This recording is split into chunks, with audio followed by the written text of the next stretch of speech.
राम राम। कई बार दोष हमारा होता है और हम कहते हैं भाग्य ने मेरा साथ नहीं दिया। एक बहुत बड़े सेठ और उनकी पत्नी एक एक्सीडेंट में मारे गए। उनका एकमात्र पुत्र था जो घर में रहता, बहुत संपत्ति थी, लेकिन उसने इतना धन व्यर्थ किया कि सारे संपत्ति समाप्त होने लगी। अब धीरे धीरे वो कंगाल होने लगा, उसको खाने के भी लाले पड़ने लगे। जब बहुत बुरा हाल हुआ तो एक दिन अपने द्वार पर बैठा जोर जोर से छाती पीट पीट कर रो रहा था कि मेरा भाग्य कहाँ चला गया, मेरा कोई काम नहीं चलता, मेरे पास धन नहीं है, क्या करूं। वहां से एक साधु निकल रहे थे। उन्होंने कहा, इस प्रकार छाती पीट पीट कर क्यों रो रहे हो। उस व्यक्ति ने कहा, मेरा भाग्य रूठ गया है, अब मैं क्या करूं। उस साधु ने कहा, तुम्हारा भाग्य उस पर्वत की चोटी पर रहता है, जाकर उससे बात करो।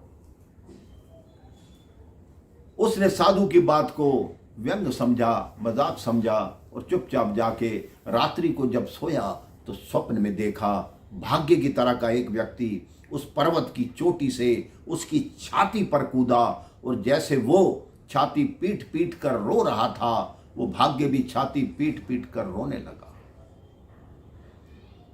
अगले दिन प्रातः उसने निश्चय कर लिया कि मैं उस पर्वत की चोटी पर अवश्य जाऊंगा। अब वो पर्वत की चोटी पर चलने को तैयार हुआ। अभी मार्ग में पहुंचा था, एक छोटे पर्वत की चोटी आई। उसने देखा वहां एक शेर बैठा है। वो शेर से बचकर जाने लगा। शेर ने आवाज लगाई, मेरे पास आओ, मैं तुम्हारा शिकार नहीं करूंगा, मैं बहुत बीमार शेर हूं। वो शेर के निकट आया। शेर ने कहा, तुम कहां जा रहे हो। उसने कहा, मेरा भाग्य पर्वत की चोटी पर रहता है, मैं उसको लाने जा रहा हूं। सेठ ने कहा, अगर ऊपर जाना तो मेरे बारे में पूछना कि मेरी ये बीमारी कब समाप्त होगी। अब वो आगे चला। उसने देखा कि एक सुंदर झरना बह रहा था। उस झरने के किनारे एक फलों का बाग था। उसने जैसे ही एक फल तोड़ के खाया तुरंत थूक दिया कि इतने कड़वे फल कैसे हो सकते हैं। इतनी देर में उस बागीचे का माली आ गया। उसने हाथ जोड़े कि आप कोई भी फल खाएंगे, मेरे बागीचे का हर फल कड़वा है। वैसे तुम बताओ, तुम कहां जा रहे हो। उस युवक ने बताया कि मैं अपने भाग्य को लेने के लिए पर्वत की चोटी पर जा रहा हूं। उस माली ने कहा कि आप भाग्य से ये पूछना कि मेरे बागीचे के फल कब मीठे होंगे। अब वो चोटी के निकट पहुंचने वाला था। संध्या समय हो चुका था। उसने देखा एक बड़ा सुंदर महल है। उसने सोचा, आज यहीं विश्राम करता हूं, प्रातःकाल ही अपने भाग्य से मिलूंगा। वो उस महल में पहुंचा। एक सुंदर युवती ने द्वार खोला। उसको कहा, विश्राम कीजिए, आप कहां जा रहे हैं। उसने कहा कि मैं अपने भाग्य के पास जा रहा हूं, उनको लेने जा रहा हूं। उस युवती ने कहा, क्या मेरा एक प्रश्न अपने भाग्य से पूछेंगे कि मेरे जीवन में खुशी कब आएगी, मेरे जीवन में हमेशा उदासी रहती है।